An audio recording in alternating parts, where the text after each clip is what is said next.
Welcome back to Aviary Attorney. You've got a lion to cross-examine.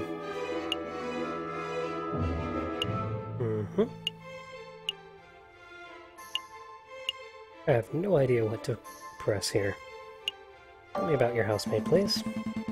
I have a couple of questions about your housemaid, Colleen Duhas. Does she smoke? Well, that question came out of the, left field. Definitely not. Mademoiselle Duhas detests the smell of tobacco. I see. Putting together a bigger picture, are we? I think so. The pieces are slowly falling into place.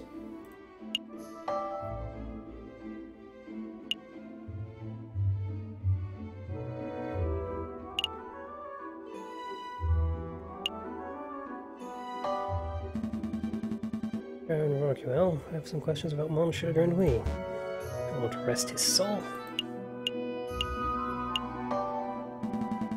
What's your relation to Monsieur Grenouille prior to his demise?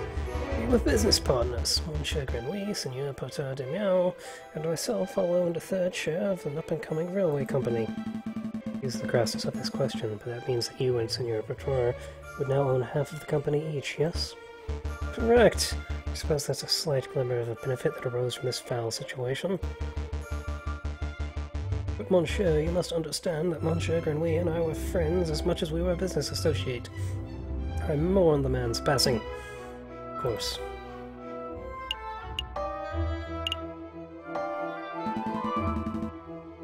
Why did Monsieur Grenouille leave to visit the gardens? I believe he wanted some fresh air. The steak did not sit well with him, I fear. I see. That's quite coincidental timing, isn't it? How so? Well, Monsieur Grenouille left the room just after the photographer arrived, and just before the murder occurred. One might draw a link between the food and the sickness. Oh, hold on, Falcon. Surely you aren't suggesting that Monsieur Grenouille's food was poisoned in some way?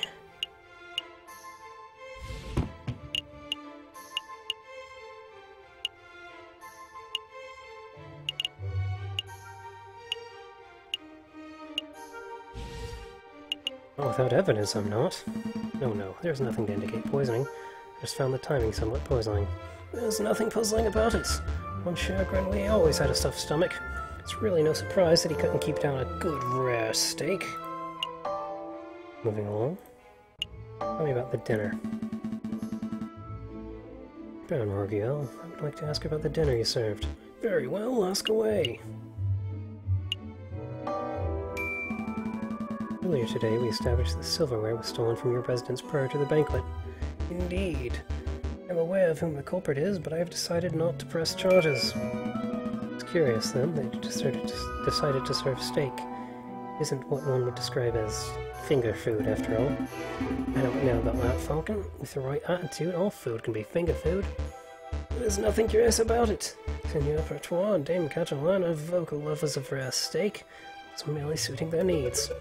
Besides, what other choice did the Baron have, Falcon?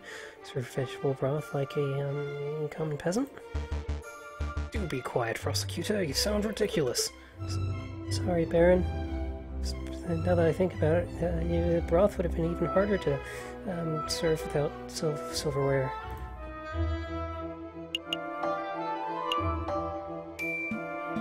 Now, about this red herring.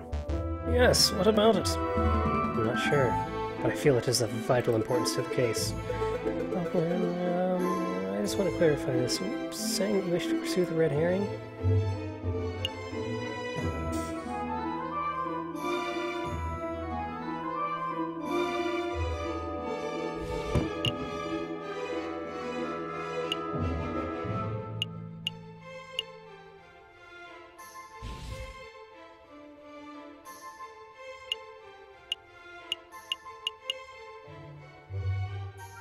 You know, I'm just too tempted to see where this is going. Yes, I wish to closely examine and question the piece of evidence that is overtly labeled as a red herring. That is the type of bird I am. I see a trail that clearly veers away from my goal, but I follow it anyway. Perhaps the path leads to better things, perhaps it leads to failure. But what matters is that my curiosity is satisfied. Strange bird, Falcon.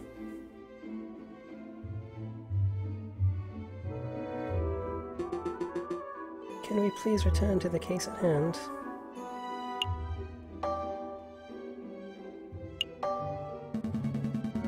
Baron, we saw the murder scene, your garden, for ourselves.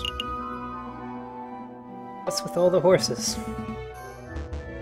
I beg your pardon. There are all these horse and cherub statues in the garden. To be frank, we found the whole thing a little odd. Would the defense please stop horsing around? This can't possibly have any relevance to the case.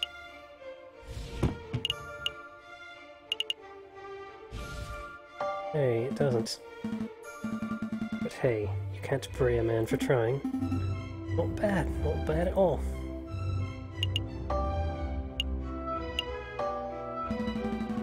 Baron Royuel, when was the last time you ventured into your own garden? As it happens, I have quite serious allergies. I haven't been in my own garden for years. Years, you say? Indeed. Bull. Baron, I do not wish to call you a liar. That claim does not hold up to scrutiny. Oh, and why is that? Because we have hard evidence that you visited the garden recently. Balderdash, my word is gold. Show this court this so-called hard evidence that I've been in my garden.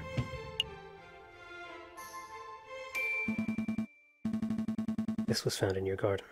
To be specific, it was found inside the fountain basin. Right beside where the murder occurred. Cigar butt? That could belong to anybody, and prosecutor, please shut your mouth. I can speak for myself. Okay, sorry, Baron. That is indeed the remnants of one of my cigars, but I must apologize, monsieur, for I misunderstood your initial question. See, prior to my banquet, I hadn't visited my own garden in years. Naturally, after hearing the housemaid's cry for help on the evening of the murder, I rushed outside. I was shocked and disgusted by what I saw. That must have been when I dropped my half-smoked cigar in the basin fountain. Fountain basin. You see, Falcon, that's a perfectly reasonable explanation. I would find that believable if the cigar were casually discarded. But as it happened, the cigar butt was found in the fountain's upper basin, a location that could only be accessed with great inconvenience. But a little paddling. The cigar butt was not dropped, it was deliberately hidden. There are any number of possible explanations. Are there? I would love to hear them, because I can only think of one. That is, that you, Baron Royuel, deliberately hid your cigar butt to disguise your own illicit activities. Did I now? And what illicit activities would those be? You want me to spell it out? Fine. Put everything on the table. You, Baron Royuel, murdered Monsieur Grenouille. That is what you were trying to keep hidden. Directly accusing me of murder? How shamelessly brazen! That's a ludicrous accusation, Falcon. The Baron is an upstanding citizen of the highest order. Your allegation is baseless. You have no evidence, no means, motives, or opportunity. No evidence? Harder, monitor, rather than every piece of evidence point to Royuel as the prime suspect. And what the means? The Baron certainly had the means. His lion's claws are as sharp as a surgeon's blade. Gutting a frog belly would be trivial to him. Even Monsieur Robinho confessed just moments ago that he feared his claws. Ridiculous! I would never threaten a man with violence. You want a motive? The Baron had at least 10,000 francs worth of motive. By removing a business partner, the Baron share of the railway company increased from 1/3 to 1/2. This is preposterous! And finally, the Baron had an opportunity. No, he crafted the perfect opportunity. He arranged a small banquet with a very select number of guests. He was aware of the missing silverware. He likely served steak, a food item that necessitates good cutlery. Why? The bloody hands of his guests, of course. Then he hired an easily influenced photographer and staged a very specific picture in order to build a perfect alibi for himself. Photographing the guests in front of a handless clock to make for easy editing is quite an ingenious plan, it must be said. Prosecutor, are you going to let this slanderous yarn go uncontested? Say something. Raise an objection. I am... Oh, you're pitifully useless. After executing the murder, the Baron found himself still holding a single piece of incriminatory evidence. His finished cigar. He knew that leaving it at the crime scene would raise suspicion, but he didn't have time to properly dispose of it. So, out of desperation, he threw it into his fountain, out of the sight of his guests and any snooping police. I imagine the Baron was hoping to implicate Senor Bertolard now, since that would ensure total control over his railway company. Alas, Dame Cataline was the first to happen upon the crime scene, so the Baron improvised. This is an outrage! I don't judge. I demand that you disbar this ranting lunatic. No, there's only one outrage here. That is, that a man like yourself is able to abuse his wealth and status to frame an innocent girl for murder. You're a bourgeois of the worst kinds. How dare you, garçon? You have the nerve for a lying scumbag of a lawyer to accuse a philanthropist like myself of something so heinous. I'm nothing like the fat cat bourgeois. I'm a respectable, hard-working capitalist. No, you're a ruthless man who would slaughter a dear friend just to reap a few francs. You incredulous whelp. I ought to gut you right here now like a damned frog.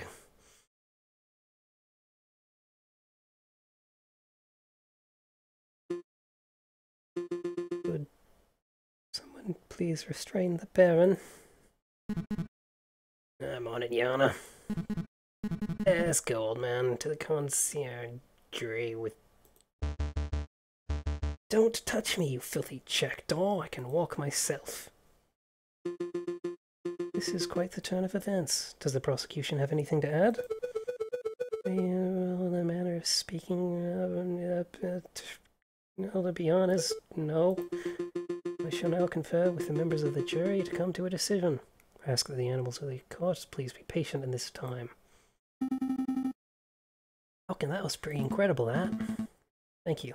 I just hope it was enough. What do you mean? You just proved Cataline's innocence. We'll get a not guilty verdict for sure. Barrison, I think you've misunderstood something important about the justice system. What's that? I haven't proved anything. As lawyers, we cannot deal in proofs. It's simply not possible. All we can do is organize the evidence and convincingly explain what it suggests. I haven't proved Dame Cataline's innocence. All I have done is demonstrate that there is a significant possibility that she's not guilty. I'm not sure I understand the difference. We have reached a decision. In light of the recent revelations, it is clear that an error of judgment was made with the initial arrest. On that note, we unanimously find the defendant, Dame Cataline de Miao, to be not guilty.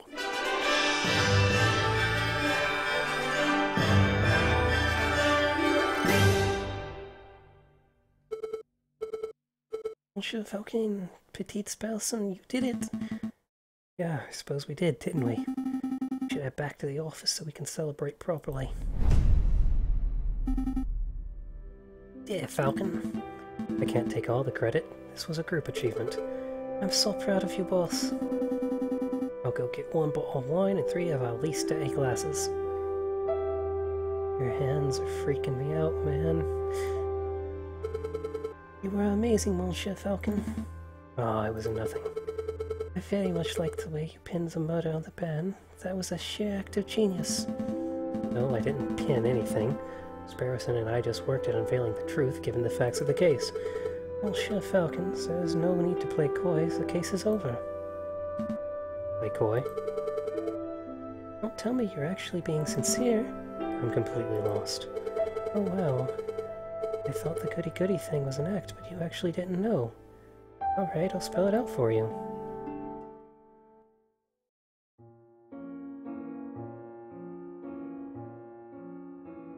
I murdered Monsieur Grenouille. I saw him in the garden, all drunk and vulnerable, and I seized my opportunity. It was nothing personal, just business, you understand. Business? To increase my papa's share in the train company, of course. Papa always said that the drunk old frog was the weakest link. The confession doesn't make any sense at all. I found Baron Wargiel's cigar butt hidden in the garden. Oh, I put that there. I expected the police to find it, but I suppose that was putting too much faith in the brains of Paris's finest.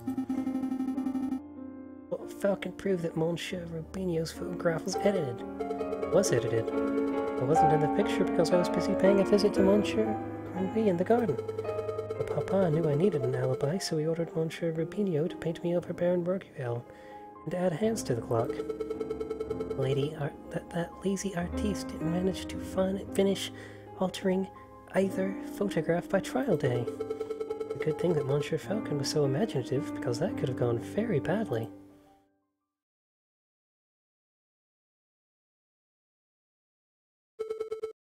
What's with the silence? You should both be proud.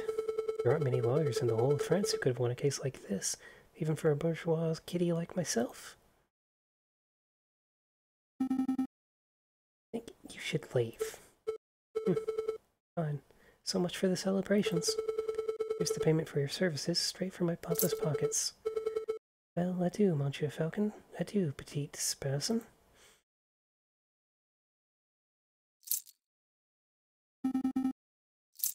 Falcon, what do we do now? Falcon.